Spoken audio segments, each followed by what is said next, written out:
جن گھروں میں لوگ فجر کی نماز کے وقت سوئے ہوتے ہیں ان گھروں میں رزق نہیں آتا. آپ فرماتے ہیں فجر کا وقت اللہ کے دینے کا وقت ہے، اس وقت اللہ بانٹتا ہے. حضور صلی اللہ علیہ وسلم کا فرمان ہے نا حدیث میں کہ تہجد کے وقت اللہ پہلے آسمان پہ نزول اجلال فرماتا ہے جو اس کی شان کے لائق ہے تہجد کے وقت، اور وہ کہتا ہے مانگو میں تمہیں عطا کروں گا. یہ لینے کی باری آئے تو بندہ سمیٹ سماٹ کے اندر گھس جائے. ہمارے ہاں یہ ہوتا ہے کہ عشاء کے بعد بچے بیٹھتے ہیں موبائل لے کے، تہجد کا وقت آتا ہے تو ان کی آنکھیں بند ہونی شروع ہوتی ہیں. تو لینے کے وقت تو سویا تھا، تیرا مسئلہ کیسے حل ہوگا بھائی؟ جب کوئی آدمی خیرات بانٹ رہا ہو تو جو پیالہ پیچھے کر لے اسے ملے گا؟ کہتے ہیں اس وقت آنا جب میں بانٹ رہا تھا، اب تو کدھر آ گیا ہے؟ مثال دے رہا ہوں. تو فجر کا وقت مانگنے کا ہے، تو ساری رات تو گزر گئی گیمیں کھیلتے ٹی وی دیکھتے، اور جو لینے کا وقت تھا تو سو گیا، تو کیسے آئے گا تیرے پاس؟ تو اٹھے سویرے بندوں سے مانگ کے دیکھ لیا، بڑی عزتیں خراب ہوئی. فجر کا وقت اٹھ کے جھولی پھیلائیں. میرے رسول پاک علیہ السلام فرماتے ہیں، رب فرماتے ہیں جب بندے میرے آگے جھولی پھیلاتے ہیں مجھے شرم آتی ہے، کیسے خالی واپس کر دوں؟ تو اس کے سامنے جھولی پھیلائیں سویرے اٹھ کے، رزق میں برکت ہوگی. اور پھر ایک اور بات، پانچویں بات، رزق میں تنگی اس وقت ہوتی ہے جب ہم مال غلط جگہ پہ خرچ کرتے ہیں. اللہ مال دیتا ہے اپنے فضل سے، اور جب ہم اسے ضائع کریں.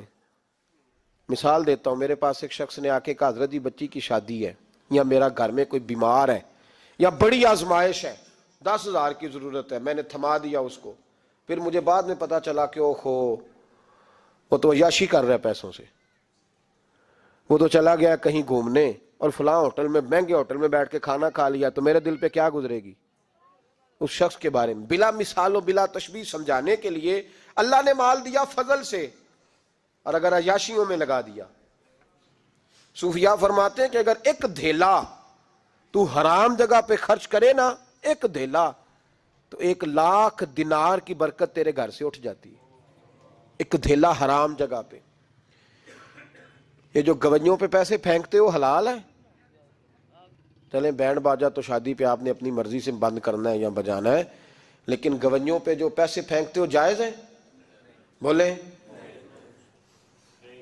تو وہ پھر کہتے روتے ہیں بعد میں لوگ کہ پتہ نہیں کیا ہوا، شادی کے بعد پیچھے پیچھے آئے. تو میں نے کہا شادی کے بعد اس لیے پیچھے پیچھے ہاتھ ہو گیا کہ شرابیں بڑی پی گئیں، شادی پہ تباہی بڑی اتری، تو پھر اللہ کی رحمت ناراض ہو گئی. اور اس پر میں قرآن مجید کی آیت پڑھتا ہوں، رب فرماتا ہے وَمَنْ أَعْرَضَ عَنْ ذِكْرِي فَإِنَّ لَهُ مَعِيشَةً ضَنْكًا. بڑی سخت آیت ہے.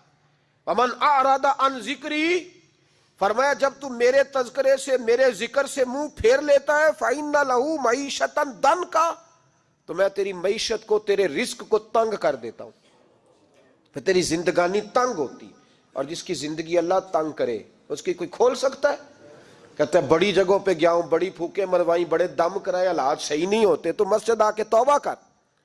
وہ کہہ رہا فَإِنَّ لَهُ مَعِيشَةً ضَنْكًا. اعلان ہے قرآن پاک کا کہ جب تو میرے ذکر سے منہ پھیرے گا، روٹی میری کھائے اور پیسے لے کے عیاشی کرے، مسجد آئی نہ. حکم تو یہ ہے کہ جتنی جتنی نعمت بڑھتی جائے سجدے بڑھنے چاہیے، لیکن ہم لوگ سجدے کم کرتے جاتے ہیں، فرض نماز بھی نہیں پڑھتے. پھر رزق تنگ ہوتا ہے، پھر اللہ کے عدل کا نظام چلتا ہے، پھر خرابی ہوتی. اس لیے یاد رکھیں قرآن مجید نے حکم دے دیا کہ اگر چاہتے ہو کہ رزق میں برکت ہو تو پھر رزق دینے والے کے آگے جھک جاؤ. پھر رزق دینے والے کے آگے جھکو. تو مالی پریشانی کا بہت بڑا سبب یہ ہے کہ ہم مسجد کی طرف نہیں آتے، دین کی طرف نہیں آتے، پیسہ ناجائز جگہ پہ خرچ ہوتا ہے. آپ یقین کریں مسجدوں کا حال خستہ ہے، مدارس کا حال قابل رحم ہے، قابل رحم حالت ہے مدارس اسلامیہ کی. اور لوگ پیسہ کہاں خرچ کرتے ہیں؟ میں تو یہ روتا رہتا ہوں، ہر جگہ روتا ہوں.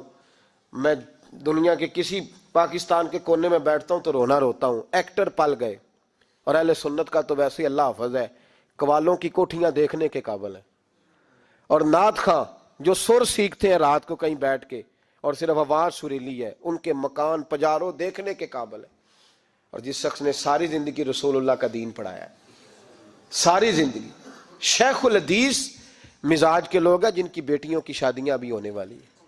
مدارس کے بچے موٹے کپڑے پہن کے گرمیوں میں گھومتے ہیں، موٹے کپڑے، اور کوئی چودھری اگر کبھی دینے آتا ہے نا کسی مدرسے میں پیسے تو کہتا ہے جی وہ میں نے 50,000 روپیہ خرچ کرنا ہے تو کوئی جگہ کوئی کام بتائیں کون سا ہونے والا ہے. میں کہتا تو لہجہ کہا رہی یہ کام بتائیں.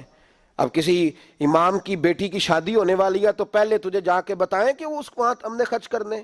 کہتے نہیں وہ میرا اعتبار نہیں. تو اعتبار نہیں تو جا دوڑ جا. یہاں کوئی بھوکے ننگے لوگ بیٹھے یہ رسول اللہ کا نام لیتے ہیں اور جو مصطفیٰ کا نام لیتے ہیں رب انہیں اتنا نوازتا ہے کہ کہیں کوئی کمی باقی نہیں رہتی. وہ کمال کر دیتا ہے جب وہ دیتا ہے. دروازہ رسول سے جسے ملتا ہے میرے اعلیٰ حضرت بول کے کون دیتا ہے؟ دینے کو منہ چاہیے. دینے والا ہے سچا, دینے والا ہے سچا. میں بہت دور تھا پنجاب کے کونے میں تو محفل سے فارغ ہوا تو 5-5 ہزار کے نا 4 نوٹ ایک چودھری سامنے لہدا کر کے, اور اس طرح شادیوں پہ نہیں دیتے 2,000 دا وکھرا کرنا ہے نظر آوے. انہوں نے کتنے نہیں لگے کہ 1,000 ہی دے گیا ہے تو لہدا کر کے نا 4 نوٹ تو یوں کیا حضرت صاحب یہ. میں نے کہا تو شاید مجھے جانتا نہیں, پتہ نہیں میں کون ہوں. اس نے کہا کیا مطلب؟ میں نے کہا مجھے بڑی مسجدوں میں لوگوں نے کہا آ جاؤ. میں نے کہا وہاں رہنا ہے جہاں مسجد بھی ہو اور اللہ کی دی ہوئی عزت بھی ہو. بڑے اداروں میں تو باتیں بڑی سننی پڑتی ہیں. تو سمجھا ہی نہیں ہمیں. تو نے یہ کس طرح کی بات کر دی؟ اس کو اٹھا کے لے جا. غیرت ہے بڑی چیز جہاں نے تگو دو میں, پہناتی ہے یہ فقر کو تاج سردارا. ایک صاحب مجھے ٹیلی فون کر کے کہنے لگے جناب ایک ٹائم چاہیے تھا. میں نے کہا میں نے یار سارے وقت اتفاق کی بات ہے کہ 6 7 8 مہینوں قبل لوگ وقت لے لیتے ہیں تو ٹائم نہیں ہے. کہنے لگے میرا تو عمرہ کراندہ بھی ارادہ سی میرا تو میں نے کہا میں نے کبھی خواب میں بھی نہیں سوچا تھا کہ میں مدینے کی اتنی حاضری دوں گا جتنی میرے رب نے مجھے دلائی ہے. تو مجھے کون سی بات بتاتا ہے؟ یہ تو میرے رب کا فضل ہے. میرا دی گل نہ غریباں دی گل ہے, مدینے چ جانا نصیباں دی گل ہے. تو کیسی بات بتاتا ہے کہ تھوڑا سا میں اشارہ دوں گا تو شاید بندہ جو ہے وہ فوری طور پہ پگھل جائے گا؟ ایسا مسئلہ ہی کوئی نہیں. میرے رب کا تو اتنا کرم ہے کہ ہم نے خواب میں بھی نہیں سوچا تھا کہ اتنا نوازے گا. تو یہ لوگ غلط سمجھتے ہیں. میں اپنے مدرسے کے طالب علموں کو کہتا ہوں زندگی میں سب سے اچھا کھانا اللہ تمہیں دے گا, اور سب سے زیادہ اچھا کپڑا اللہ تمہیں دے گا, سب سے اچھی گاڑی اللہ تمہیں دے گا. بس ایک شرط ہے, ساری زندگی محمد عربی کے وفادار رہنا, رسول اللہ کے نظام سے حضور کے طریقے سے کبھی غداری کبھی نہ کرنا. بڑا نوازے گا, اور اتنا نوازے گا تم نے کبھی سوچا بھی نہیں ہوگا. تو یاد رکھیں اللہ رزق میں برکت دیتا ہے, لیکن اس وقت جب ہم اپنی زندگی حقیر کرتے ہیں نا. اب جہاں آنے لگا ہوں وہاں آپ کو لانا چاہ رہا ہوں. ہم پتہ کیا کرتے ہیں؟ ہاتھ پھیلاتے ہیں. بڑے بڑے رئیس اعظم ہو کے لوگ ہاتھ پھیلاتے ہیں. اگر آپ ناراض نہ ہو تو ایم این اے نے بھی انویسٹر رکھے ہوتے ہیں, ایم پی اے کا بھی انویسٹر, وہ بھی فون کرتا ہے کہ اتنے فلیکس تیرے ذمے ہیں, اتنے تیرے ذمے ہیں. یہ مت سمجھے کہ مانگنے والا چھوٹا طبقہ ہے. یہاں بڑے بڑے لوگ ہیں. یہاں تو پولیس افسر بھی دکان پہ آ جائے تو دکاندار پریشان ہوتا ہے کہ یہ مفت ہو رہا ہے, یہ پیسے نہیں دے گا. تو یہاں مانگنے کے